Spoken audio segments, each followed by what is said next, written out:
Hey guys, Nate here from True Crimecast. Look, have you ever wished that you could go back in time and see the events that shape the true crime cases that really just fascinate you? But with newspapers.com, it's like having a time machine into the past. Dive into more than 1 billion, that's right, billion with a B, newspaper pages from 1690 all the way up to 2025 and relive the headlines that shocked entire towns. Explore newspapers from the US, UK, Canada, Australia, and beyond with just a simple search. Read the breaking news as it happened. Crime scene reports, witness testimonies, courtroom drama, you name it.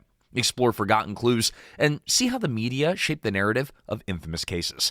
But it's not just the major stories. Newspapers.com lets you dig into local mysteries, missing persons reports, and small-town scandals that history, unfortunately, forgot. It's the closest thing that you can get to being there when it all unfolded. So if you're ready to dig deeper into the crimes that keep you up at night, start your journey today at newspapers.com. Just use the code TrueCrimecast at checkout for 20% off. Untold stories are waiting in the archives. Stoveleg Media, igniting conversation.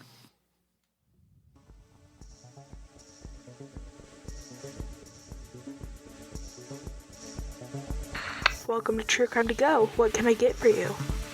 All right, I've heard about this. I don't know if it's a real thing, but could I possibly get a get-out-of-jail-free card? Pull up to the second window and we'll see you next crime. Welcome to True Crime to Go. I am John, still a little sick, but here with Jamie.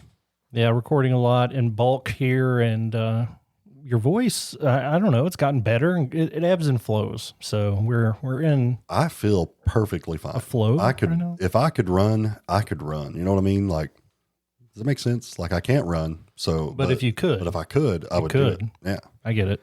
But man, we've got a case for you. This is a kind of a case update, but a major breaking news release, and we wanted to talk more about it. It is. We covered the Chrisley family and their arrests on a True Crime to Go several months ago. Todd and Julie's who we're talking about, but they have been recently pardoned by President Donald Trump. And I wanted to talk about that. Yeah. Help me remember. Was this one that I did by myself when you were out one time or no? I don't think so. I think I was here for this one. These are stars of a reality show. Chrisley knows best, and they're in prison for tax evasion and bank fraud.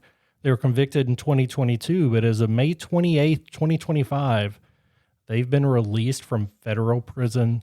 And he pardoned several folks during this pardoning phase, but this was the, I guess, the most well-known case that was reversed.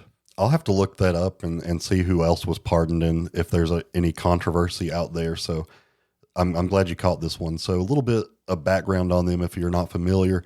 Todd and Julie, they rose to fame with their USA Network series called Chrisley Knows Best.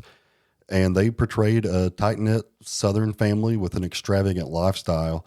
So think expensive clothes, luxury cars, big houses.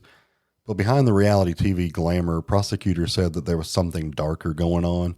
In 2019, under the leadership of Trump-appointed U.S. Attorney B.J. Pack, the Chrisleys were indicted for submitting false documents to banks in the Atlanta area, all to secure fraudulent loans worth millions of dollars. I'm going to need to know what they did specifically to make sure I've not done it.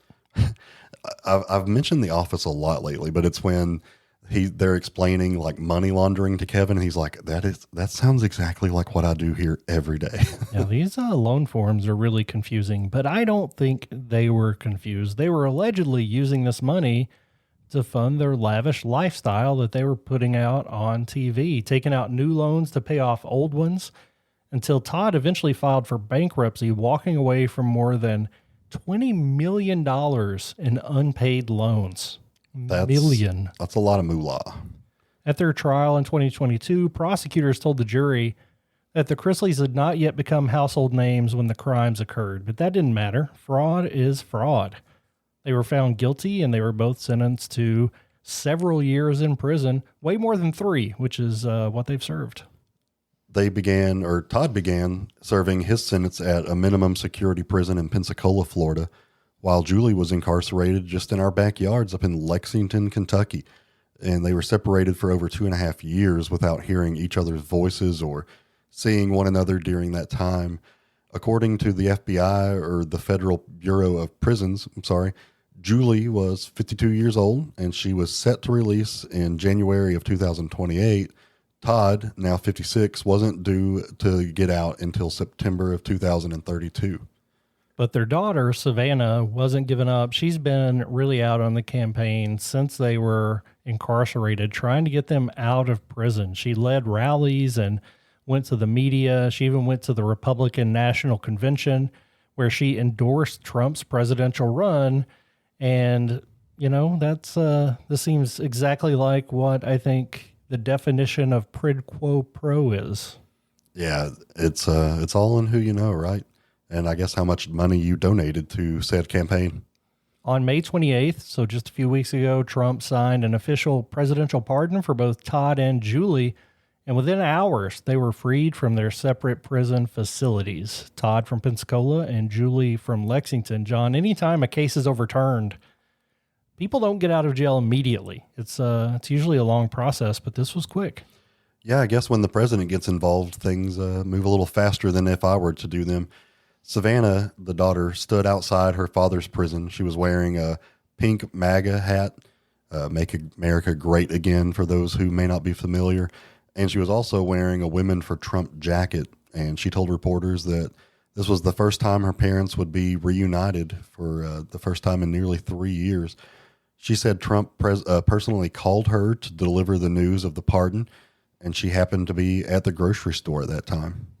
Her brother Grayson went up to pick up Julie from her release in Kentucky. Savannah insisted that she didn't have to, quote unquote, do anything to make this happen, just stand firm in what she believed and share her claims that her parents should not be in prison, and that Trump's team simply reviewed the case and did what they thought was the right thing. And she called their incarceration corruption. I'm not sure I really believe that. I think if you break the law, that's called punishment. Their attorney, Alex Little, came out and said that this pardon was a way to correct a deep injustice, but prosecutors don't believe they should have been let out. They were pretty clear in their evidence that the Chrisleys had fake documents, defrauded banks, and hidden earnings from the IRS, and that they deserved to be where they were. But here we are. They're out running around, and a lot of other people were pardoned, but this is the one that hit the news in the biggest way, I think. Yeah, supporters of the couple claim that the trial was tainted. There's one key allegation from the defense, and that was that an IRS officer gave false testimony during the trial, but that didn't sway the appeals court, which upheld the convictions back in 2024. And listen, if there is a reason to do a mistrial and to be reheard, I'm all about that. Justice isn't justice if it's not accurate. So I'm all about that. But in this case, it had went through all the legal steps. They were found guilty, found convicted, and with the power of the president, they were let go.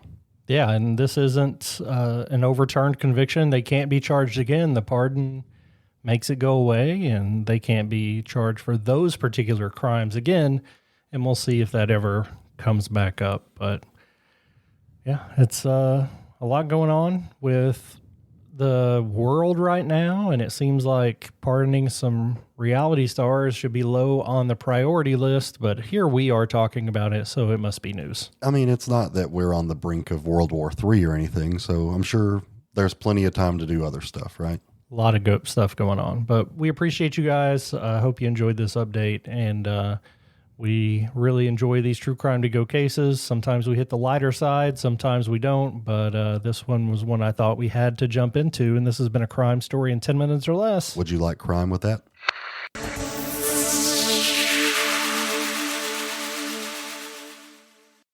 You've listened to True Crimecast, distributed by Stoveleg Media.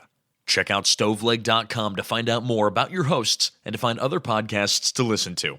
Stoveleg Media, igniting conversation.